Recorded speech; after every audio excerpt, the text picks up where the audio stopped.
you want to get into films in the first place? Pourquoi j'ai voulu être metteur en scène? C'est difficile de répondre à une question comme ça. Je pense que c'est un désir très ancien d'abord. C'est un désir d'enfant. Et c'est un désir d'expression, enfin un besoin d'expression. Et le cinéma est un moyen d'expression. Et c'est un moyen que je trouve, moi, qui me fascine parce qu'il est difficile. C'est très difficile de faire du cinéma. Were you film struck, a film lover from early on? Durant une période très courte. Enfin, j'ai été cinéphile, je sais pas, quand j'étais étudiant en philosophie, je voyais beaucoup de films, je lisais beaucoup. Et maintenant, c'est terminé. C'est-à-dire, c'est quelque chose qui est passé et je ne suis plus du tout cinéphile. Et d'une certaine façon, je dis ça sans plaisanter, mais je n'aime pas le cinéma.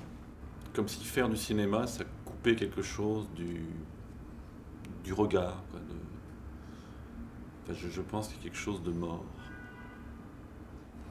Et pour moi, les cinéphiles, ce sont des extraterrestres. Et la raison, je pense que c'est parce que je pense qu'un cinéaste, c'est quelqu'un qui doit avant tout vivre en dehors du cinéma, pour venir au cinéma. Moi, je finis au cinéma, mais sinon, toute ma vie, elle est là, je dirais, elle est dans l'existence, elle est sûrement pas dans le cinéma. Je ne me repais pas de films de cinéma, je ne vis pas du tout là-dedans. Je n'ai qu'une passion, c'est de faire des films. Well, before you made movies, you studied philosophy and then you taught philosophy.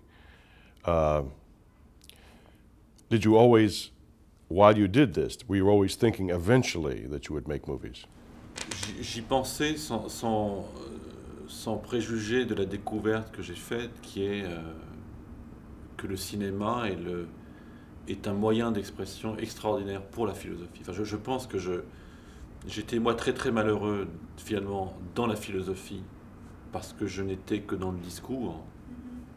Et le cinéma m'a ouvert sur la vie, mais je sais que les films que je fais, c'est des films qui parlent de philosophie, mais de la façon la plus simple, c'est-à-dire en parlant de la vie. Et c'est comme ça qu'il faut faire de la philosophie.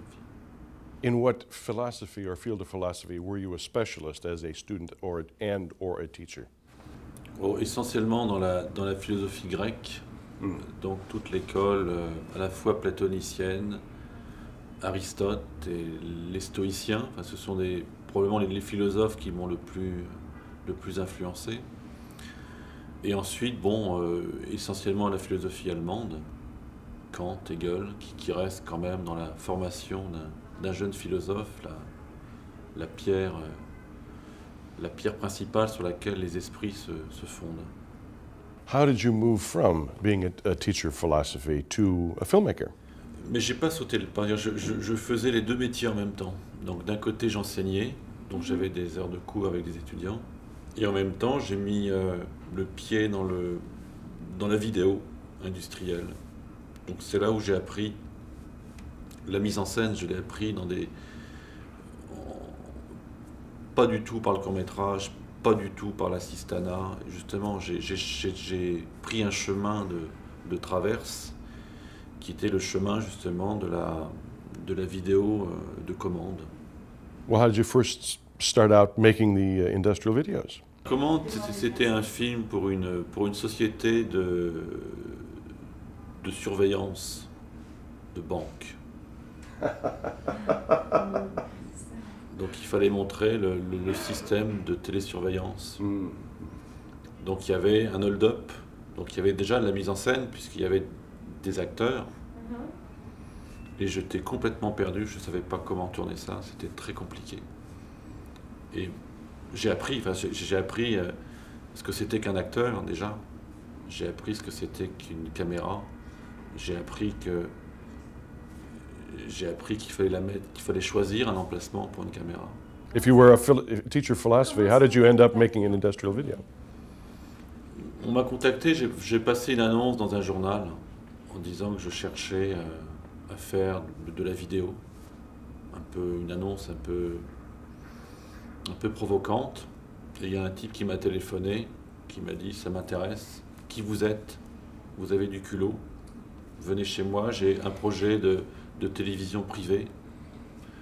Et il m'a engagé pour concevoir des émissions de télévision de toutes sortes. Donc j'ai commencé par faire une grille de programme. Et puis après, j'ai été assistant sur des plateaux, j'ai porté les sandwichs, comme tout le monde. Et après, bon, au bout de quelques temps, on m'a confié une mise en scène. Et puis j'ai fait, non, alors, donc j'ai tourné des choses absolument insensées, quoi, des films inintéressants par le sujet.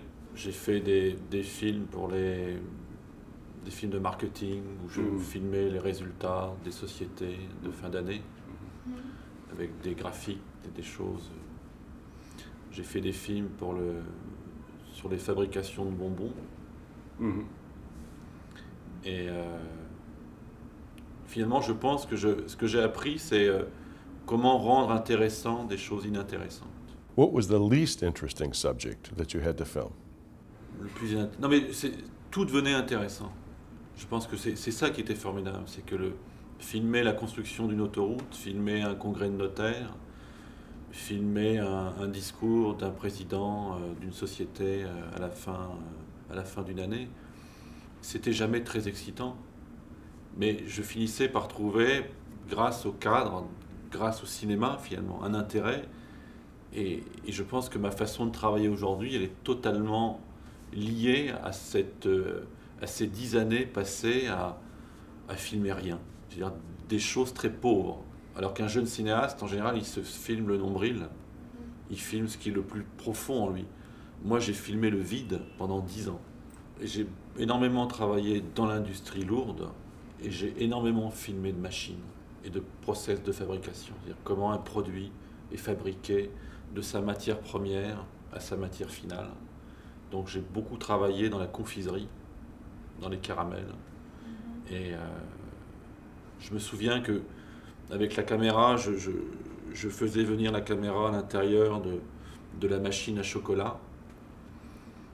Et je pense avoir eu ma première émotion, justement, parce que c'était beau. Il y avait quelque chose de beau de voir ce chocolat qui tombait. Il y avait une émotion, et j'ai réussi, par le montage, à l'amplifier et à créer une émotion. Et les gens étaient émus de voir le bonbon. Et je crois que je cherchais toujours l'émotion. Et pourtant, je filmais que de la matière, je filmais des machines, et je cherchais l'émotion dans la machine. Et je crois que l'on peut, par le cinéma, en filmant une machine, on peut bouleverser. C'est possible. Parce que la machine, elle est humaine, finalement. Il y a des processus, il y a toute une complexité qui ressemble étrangement à tous les processus intellectuels que l'on a. We'll now go to, at last, L'Humanité. And how did you select your two stars? Je l'ai choisi d'abord à partir de ce que j'écris, c'est-à-dire j'écris un scénario dans lequel j'ai des personnages et je sais que les personnages n'existent pas. Je sais que les personnages que j'ai écrits, je ne les trouverai pas. Donc je passe à peu près une petite année à chercher des êtres approchants. Et au bout de 10 mois à peu près, j'ai 3-4 acteurs possibles. J'avais 3-4 Domino, 3-4 Pharaon, 3-4 Joseph. C'est-à-dire des êtres qui s'approchent des personnages. Donc ensuite, je fais des essais. Et c'est à la faveur de ces essais que je vais choisir. Mais j'en demande jamais de composer. Il n'y a pas de composition. Justement, il n'y a plus de composition. C'est-à-dire j'essaie de saisir leur matière et de voir leur capacité à jouer. Parce qu'ils jouent. Certains ne savent pas jouer. C'est-à-dire que dès que je tourne, ils ne savent pas. Et Emmanuel et Séverine, bon, ce sont à l'épreuve de ce travail-là, ils se sont imposés. Mais Emmanuel, physiquement, n'était pas du tout celui que j'imaginais. Il n'avait rien à voir. Séverine non plus. Donc c'est moi qui fais le chemin vers eux, et non pas eux qui font le chemin. C'est moi qui finis par vouloir ce qu'ils sont. Et donc finalement, ils sont les personnages. Donc c'est moi que je veux ce qu'ils sont. Donc j'accepte leur singularité, leur manière de parler, leur manière de marcher. C'est moi qui l'intègre. Je ne change jamais ça. Donc je les regarde beaucoup, très longtemps, et je vois comment je peux les modeler. Ensuite, je les modèle. Il y a un modelé qui se fait, mais le modelé se fait à partir d'eux. Donc ils ne composent pas de personnages. Donc ils jouent tout le temps. Ils sont toujours en train de jouer à partir d'eux. Dès qu'ils sortent d'eux, ils sont faux. Et moi, ce qui me préoccupe le plus, c'est la justesse. Il faut que l'acteur soit juste. Eux sont justes parce qu'ils sont eux-mêmes. Donc j'ai ce que je veux. Et quand je dis je suis malheureux, avec beaucoup d'acteurs professionnels, c'est que j'entends ils sont pas justes. How did you recruit get the people in the first place? Did you put out advertisements, or, I mean, the people that you tried out? Il n'y a pas de méthode. C'est-à-dire qu'il faut à la fois aller dans les magasins, aller dans les rues, passer des annonces. En même temps, je n'ameute pas la population entière parce que je sais qui je veux et je sais qui je ne veux pas. Donc je cerne les lieux, je cerne les moyens, mais c'est par hasard. Je sais que je vais le trouver par hasard. Donc je provoque le hasard. Mais en général, je vais surtout dans les agences d'emploi. Je travaille beaucoup avec des chômeurs. Parce que j'aime bien cette relation entre... Comment expliquer ça? Cette relation de travail. Je leur donne un travail. C'est des gens qui, beaucoup, font du film uniquement pour l'argent. C'est un job, comme un autre. Parce qu'ils n'ont aucune envie de faire du cinéma. Tandis que les acteurs de cinéma ont envie de faire du cinéma. Et j'aime pas, c'est à moi de donner l'envie. J'aime bien aller chercher chez un individu, dans la rue, et lui donner l'envie de cinéma. Ça, c'est quelque chose d'absolument formidable. Both your two leading men are, let's just say, not the dynamic type. C'était à la fois dans l'histoire, je pense que les personnages étaient dessinés comme ça, donc j'ai choisi effectivement ceux qui s'en approchaient. Et effectivement, j'avais une envie de modifier le modèle de l'acteur, c'est-à-dire de ne pas se mettre dans une relation de désir, et en même temps le héros était aussi quelqu'un qui était laid dans son itinéraire. J'avais vraiment envie de faire un héros avec un héros d'un salaud. L'idée, c'était ça, quoi. Et en même temps, c'est aussi poser un cinéma qui n'est pas un cinéma du désir. Je ne fais pas du cinéma pour rêver et pour oublier, pour se divertir. Je fais un cinéma beaucoup plus impliqué peut-être politiquement. C'est pas un cinéma aristocratique, c'est-à-dire que le spectateur regarde une star.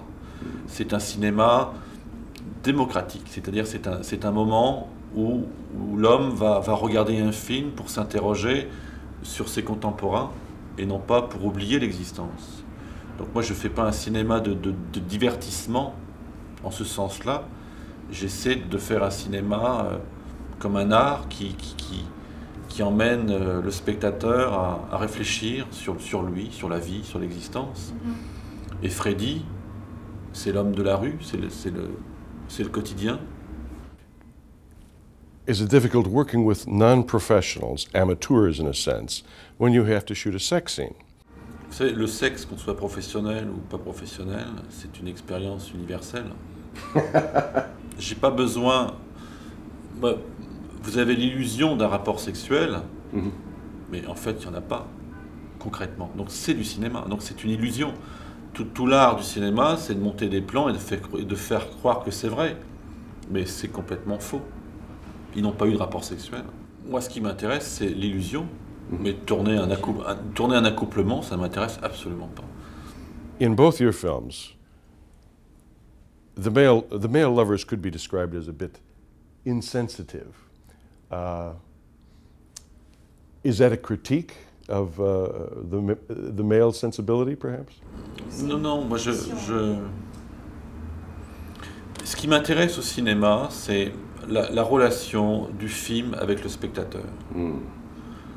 Donc le film n'est jamais un modèle pour le spectateur. Ce qui m'intéresse, c'est la relation. Donc j'aime bien présenter des personnages inachevés pour les confronter au spectateur. Donc ce que j'aime bien, c'est la confrontation.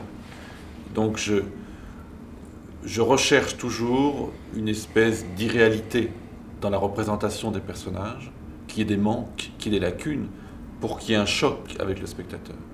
Mais de présenter au spectateur quelqu'un de fini et d'idéal, ça ne m'intéresse pas. Et c'est pour ça que je n'ai pas le souci du réalisme. Je ne cherche pas à faire un film fini, réel. Au contraire, je cherche à me confronter au spectateur. Le spectateur a une part prépondérante dans mon cinéma. C'est-à-dire, je sais qu'un film, c'est vu par un spectateur. Donc, je n'ai pas besoin. Ce n'est pas un objet achevé. Jamais. You like mysteries, detective stories? Oui, parce que j'aime bien les chercheurs. J'aime bien les gens qui cherchent. Que ce soit un flic ou que ce soit un chercheur, un scientifique. Je pense que l'acte de chercher est un beau mouvement. C'est pour ça que j'aime bien les flics. Et je préfère filmer un flic qui cherche qu'un alchimiste qui cherche la pierre philosophale. C'est plus intéressant cinématographiquement. Well, of course, L'Humanité is a kind of policier, obviously. And then we come to its ending and the problem of, is there a solution or not? Non, c'est un film policier qui est résolu, c'est-à-dire qu'il y a une résolution qui est faite à la fin, mais en même temps qui est pas. C'est une résolution qu'on ne peut pas achever. Je veux dire que la question de la culpabilité est une question